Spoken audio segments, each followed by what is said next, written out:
বৃষ্টি এলে ঠিক যেন মেশিনের মতোই কাজ করেন মাঠ কর্মীরা। সেজন্যই কি অনেক দামি একটা মেশিন ফেলে রেখেছেন ক্রিকেট বোর্ড, যা পিচ ঢাকার জন্যই আনা হয়েছিল বিদেশ থেকে। তবে সেই মেশিন কখনোই ব্যবহার করতে দেখা যায় না।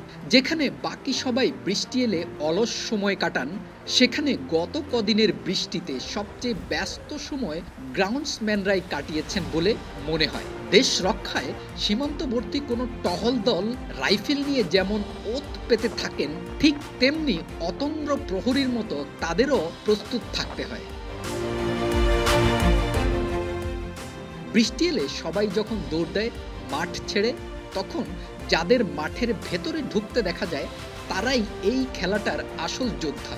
যেমনটা হয় সারা দেশের মানুষ যখন ঘুমিয়ে পড়ে, দেশ রক্ষায় রক্ষী বাহিনীরা জেগে থাকেন দিনরাত অথবা রোদ বৃষ্টির ঝড়ে। মাঠের ক্রিকেটে সবচেয়ে গুরুত্বপূর্ণ যে অংশ, তাই রক্ষা করার দায়িত্ব যে তাদের হাতে। এমন মানুষরা কিভাবে বৃষ্টিকে ভয় পাবে? বৃষ্টিস্নাত দিনেও রানার অনুশীলন থেমে নেই। বাউন্ডারিতে ক্যাচ ধরার অনুশীলন করছেন, কিন্তু এমন না হয়ে ভিন্ন চিত্রও হতে পারত। রানা থাকতে পারতেন পাকিস্তানের দলের সাথে।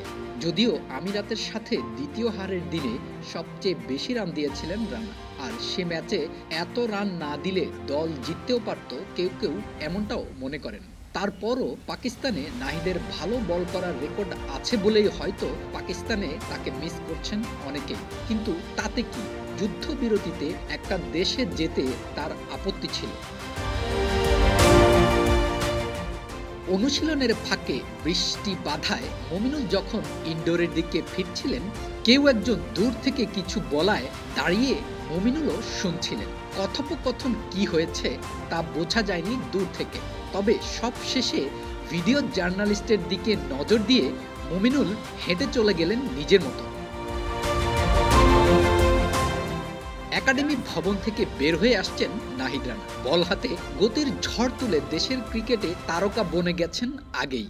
সেই ধারাবাহিকতা অব্যাহত রেখে দেশের বাইরেও ভালো করেছেন রানা। সাবেক সব বড় বড় ক্রিকেটারদের প্রশংসাপত্র পেয়েছেন। তবে দল যখন আরব আমিরাতে সিরিজ হেরে পাকিস্তানে যাবেন, ঠিক সে সময় রানা যেতে রাজি হননি। আমিরাতে ভালো না করলেও পাকিস্তানে ভালো করার অভ্যাস আছে নাহিদ রানা। সেই হিসেব করলে আর দলের জন্য ভাবলে তার সিদ্ধান্তে পরিবর্তন আসতেও পারত।